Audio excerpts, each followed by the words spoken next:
Oke.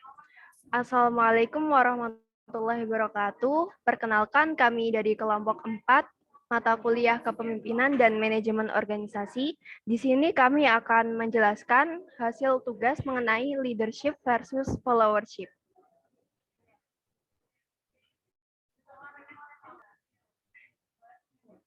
Baik, berikut adalah anggota dari kelompok 4. Yang pertama ada saya sendiri, Octavian Tifadausna dengan NIM akhir 02.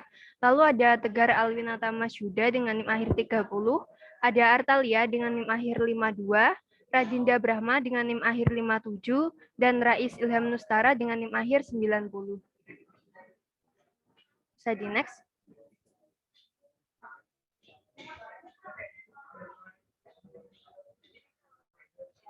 Sebelum membahas lebih lanjut mengenai leadership versus followership, pertama kita harus mengetahui terlebih dahulu pengertian dari leadership itu sendiri. Dalam Kamus Besar Bahasa Indonesia, leadership berarti kepemimpinan. Sedangkan pengertian umum dari leadership adalah salah satu fungsi manajemen untuk mempengaruhi, mengarahkan, memotivasi, dan mengawasi orang lain untuk menyelesaikan tugas-tugas yang telah direncanakan untuk mencapai tujuan dan sasaran organisasi. Selanjutnya untuk kriteria dari seorang good leader atau pemimpin yang baik ada 5, yaitu yang pertama, pemimpin yang baik harus memiliki rasa percaya diri yang tinggi. Yang kedua, pemimpin yang baik harus memiliki kreativitas untuk menyelesaikan permasalahan-permasalahan yang ada di dalam perusahaan. Yang ketiga, seorang pemimpin yang baik haruslah memiliki visi dan menatap ke depan apa yang ingin dicapai oleh perusahaan atau organisasinya. Selanjutnya, pemimpin yang baik harus memiliki tekad yang bulat dan juga cara komunikasi yang baik. Untuk selanjutnya akan dilanjutkan oleh teman saya.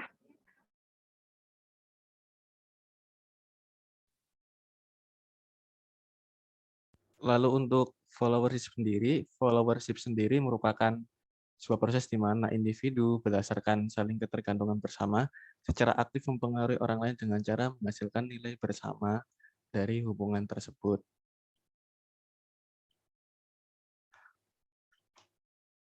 Lalu bagaimana sih ciri-ciri followership yang baik? Followership yang baik itu yang pertama harus mempunyai self-management yang baik. Yang kedua, mereka harus komitmen dan kompeten. Dan yang ketiga, mereka juga harus fokus dan punya keberanian agar bisa saling berhubungan untuk mencapai tujuan perusahaan atau organisasi yang baik. Itu saja bisa dilanjutkan.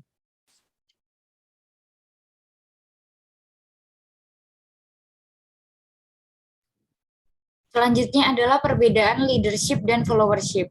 Leadership adalah kemampuan untuk mengarahkan bawahan untuk melakukan tugas tertentu, sementara followership adalah kemampuan untuk mengambil arah dan melakukan tugas tersebut.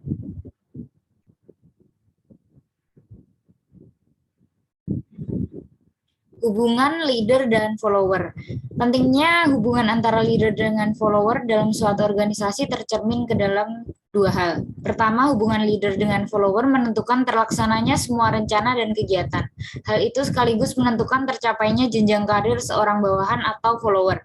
Kalau semua rencana dan kegiatan yang ditentukan dapat dilaksanakan dengan baik oleh bawahan, tentunya dengan mudah ia dapat mengajukan kenaikan jabatan atau golongan ataupun gaji. Kedua, semua pihak di dalam organisasi setiap saat dapat berubah dan berganti peran dari pemimpin maupun sebagai anak buah. Karena itu keberhasilan seseorang menjadi pemimpin juga ditentukan oleh keberhasilannya dalam menjadi anak buah. Next.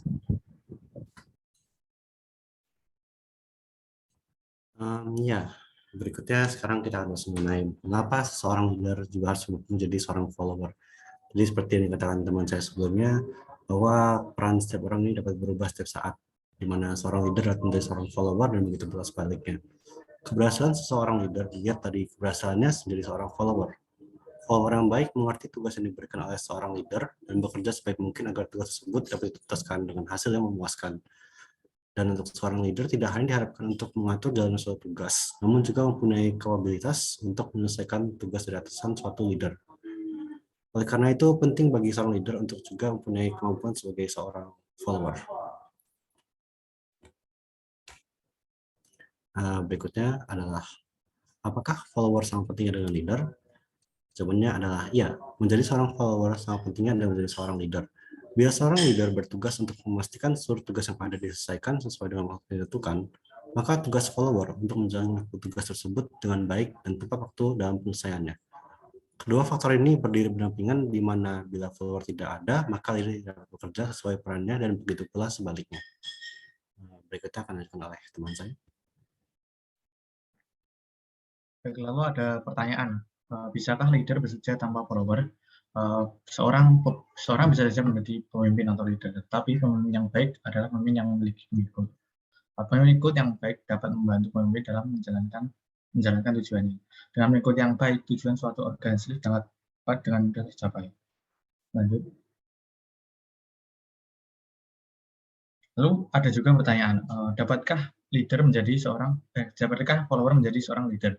Tentu saja seorang follower bisa menjadi leader, karena sebenarnya menjadi pengikut atau follower bukanlah sebuah derajat yang berbeda dengan menjadi seorang pemimpin atau leader. Menjadi pengikut justru adalah jalan untuk membangun fondasi dari kepemimpinan. Sebenarnya followership sejati adalah sebuah perjalanan yang berujung pada leadership. Dengan kata lain, leadership adalah followership yang telah mencapai keparipurnaannya. Sebuah bentuk perkembangan yang perlahan tapi pasti. Menjalani proses metamorfosis sampai akhirnya ia memiliki bentuk yang indah dan siap untuk terbang mengelilingi dunia. Pengikut juga bisa mengikuti coaching atau pelatihan untuk mengasah skill mereka untuk menjadi seorang pemimpin yang baik atau leader.